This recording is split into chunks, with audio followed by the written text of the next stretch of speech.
Well, hello there. Welcome to Quantum MMA. Please subscribe to my channel. And last week was actually quite brutal for me.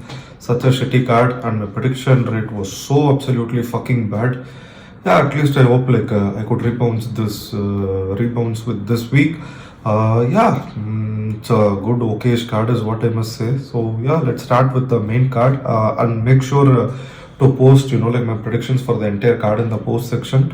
So that's pretty much it. Let's start with the opener of the main card, which is Conor Matthews versus Jose Delgado. What am I supposed to say, guys? What am I supposed to say? That I did my research on this. I think this is going to happen, that is going to happen, nothing.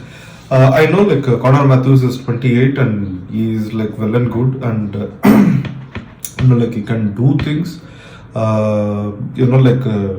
Jose Delgado is a good fighter. I get that, and also if I were to put my words, Jose Delgado is 31, and I know he's got something to look forward to. Yes, I have no clue about these guys, but still I'm trying to pick their fight.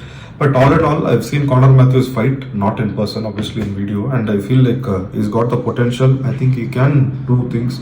I think his pace and his style of fighting must be a little bit awkward for Jose. So as a result, I think Conor Matthews is going to get this one done via decision. I think that's what's going to happen, I feel like. So let's move on to the next matchup, which is none other than Rodolfo Vieira versus Andre Petroski. Mate, Rodolfo Vieira is good with jiu-jitsu. I know Andre Petroski is taking this one on a short notice, but he is a good wrestler. Petroski is a good wrestler, and I don't know. I can see Rodolfo winning. I can see Petroski winning as well. To be really honest, I think they should have made this matchup properly. Instead of a short notice matchup. I don't know, still I feel Petroski could actually win. I think this is going to be something that's much similar to Gamrot versus Jalen Turner. I think Petroski is going to, I think the mere physicality of Petroski is going to sort of force it upon Vieira. I think Petroski is going to sort of get edge out a decision. This one is what I personally feel like. I think Petroski via decision. It's a short notice matchup, but still I think Petroski is going to win this one is what I humbly feel. That's pretty much it. Next, move on to the next one, which is none other than Ismael Bonfim versus Nazim Sadykhov. See, I'm not going to rule out the option of Nazim Sadykhov winning this one. But let's be fair, guys. Let's be fair. Let's be honest. I think in the first two rounds, I think not even in the first two rounds. I think in the first round and in the second, half of the second round, I think Ismael Bonfim is a problem, mate. This guy is a problem. His pace is going to be a lot. I think he's going to try and take the hit of Nazim. And Ismael is good with jiu-jitsu as well.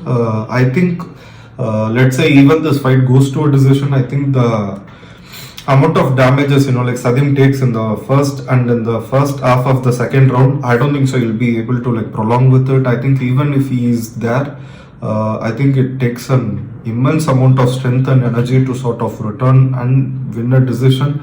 So I think the saner option here would be to pick Ismael Bonfim. I think the Bonfim brothers, I feel like both of them are going to win, but here I think Ismael Bonfim is going to win.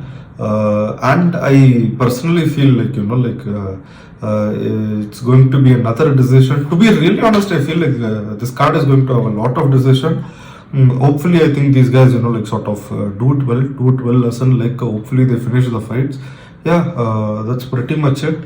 Next, let's move on to the next matchup, which is none other than the golden boy Edmen Shahbazyan versus Dylan Budka.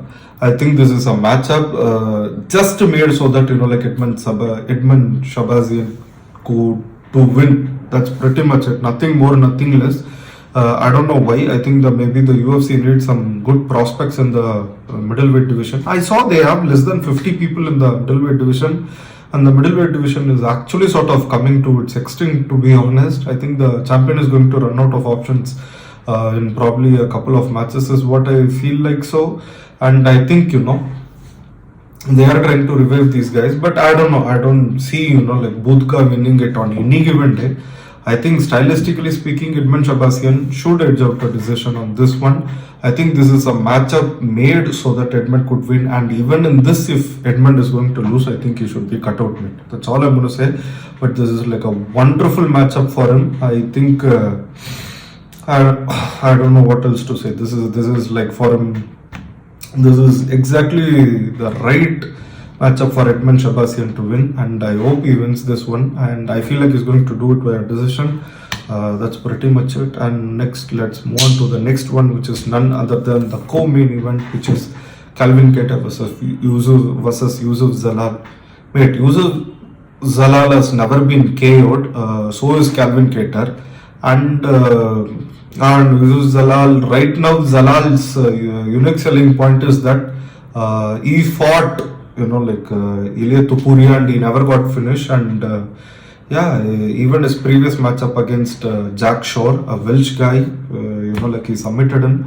But I don't know. I know there are a lot of people who are picking like Youssef Zalal. I think he's the favorite as well. But all in all, I don't feel like this is the proper jump for Youssef Zalal one. I think Calvin Kattar is going to get this one done. I could see the fight going up either ways. Like I think Zalal could obviously wrestle his ass off and try to make it a dog fight, or try to keep his keep the pace a little bit more at a higher pace than what Calvin is used to. But come on, mate, look at Calvin's record. He's faced who's who in the featherweight division. He's faced he's faced Aljo, he's faced Josh Emmett, he's faced Max Holloway, he's faced who's the Georgian guy he faced, and he beat the one, even Arnold Allen beat him recently in his last matchup. That guy, I think Calvin Kattar has faced all of them. I don't see I don't see a way for Youssef Zalal to win, because Calvin Kattar is good. And do people say can Zalal out wrestle him? Come on, mate. Aljo is an amazing wrestler. He's a really highly talented wrestler, and he was able to not out wrestle. He was able to sort of keep Calvin and sort of control him. But I don't think so Zalal would be able to do that. And moreover, I think Calvin Kattar, I saw Calvin Kattar was an underdog as well. I think Calvin Kattar has got the potential to win this matchup via decision. I think probably the first round might go to Youssef Zalal. I think from the second round onwards, even in the first round, I could see Calvin Kattar sort of catching Zalal with a few proper shots here and there, stunning him. I think from the second round onwards, I think Calvin Kattar could actually sort of take over the rounds, and I am seeing a possibility where Calvin Kattar is going to win this 2-1 in favor of Calvin. That's pretty much it. I think Calvin Kattar is going to get a decision on this one. He's an underdog as well, so why not? I think picking Calvin Kattar is not a bad option over here. That's pretty much it for the co-main event. I thought, now it's time for the main event of the night, which is none other than Cannonier versus, who is this? Rodrigues, Georges Rodrigues.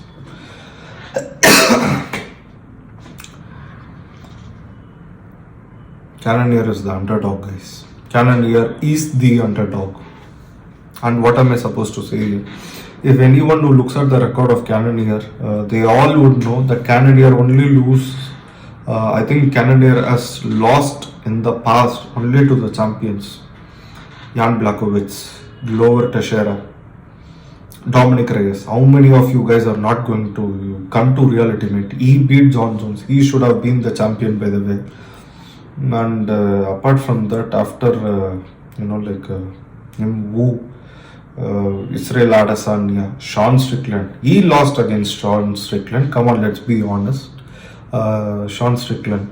Then after that, he lost against Kaya Borralho and also against Nasaruddin Imavov, who just finished, Israel Adesanya, and he was making it a pretty close fight. I'm not saying he was winning it, but he was making it a close fight.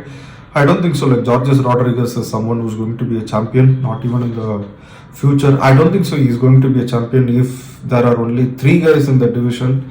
Even if he is the only guy in the division, I think UFC is going to sort of kill him, like sort of kick him out and ask him to fuck off.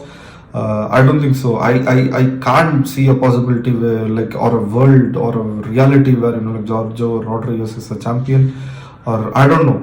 I can see him beating Jared Cannonier, but I don't know. Even as a joke, I can't see him. I think Jared is actually quite good. I know he's 40, he's on his way out, and he's almost out. I think this is the matchup where I'm still going to pick Jared Cannonier via a second or a third round KO/TKO. But all in all, if I were to put my bets, he's an underdog. He's a, how do I say? He's a close underdog, and I feel like Rodriguez, he has faced good competition, but come on, let's be frank and honest. Who's he faced? And it's middleweight division. I know it's the most, one of the most untalented fucks are there. Untalented division in UFC, and I don't know what else to say. I'm still gonna go with Jared Cannonier. I don't think so. Like George Rodriguez is. I don't know how he even got this matchup. I think they should have let him face Paulo Costa in the first place, or I don't know. Maybe they didn't want to do it because he was also like Brazilian. Would love to see some Brazilian fight another Brazilian. 2 guys talk to each other in their own language and nobody understands that Portuguese. Funny, yeah. So yeah, but all in all, I can see. I personally feel I don't know why the fuck I'm saying this personally, but all in all, I have this weird feeling. I don't know why I'm justifying this, but I think Jared Cannonier with his slick boxing and even his strong leg kicks, and more than that his power which he's got from his days in the light heavyweight division. I think Jared Cannonier could actually catch Rodriguez. I know the old middleweight division top 5 are gone, but the top 15 are still there. From 6 to 15, I think some guys are pretty old, and I think they are going to be there for some time, because I don't see any new talents, some extraordinary talents coming out of nowhere. I feel like Sharabutin could make the rankings. I'm not saying no to that, but a guy like Rodriguez, anybody who's seen his previous matches will know. I don't think so. He's a good, decent fighter. Worst case scenario would be ranked in the top 5. Not even the worst. I don't know what else to say. Top 10 at most max. That's it. I don't see him going past anyone. Plus, I honestly feel like Jared Cannonier is going to finish him. I think probably Jared Cannonier is going to sort of finish him with a left hook followed by a right hand, which is the easiest way to predict any KO. But I think Jared Cannonier is going to win this one. At 40, he's going to win via KO/TKO. That's pretty much it. So yeah, thanks for watching my video. Please like my video. Please subscribe. Yeah, that's pretty much it, guys. Let's go. I'll try to get a mic and also I'll try to get a good camera. Thank you so much for the advice. Yeah, that's pretty much it. Let's move on.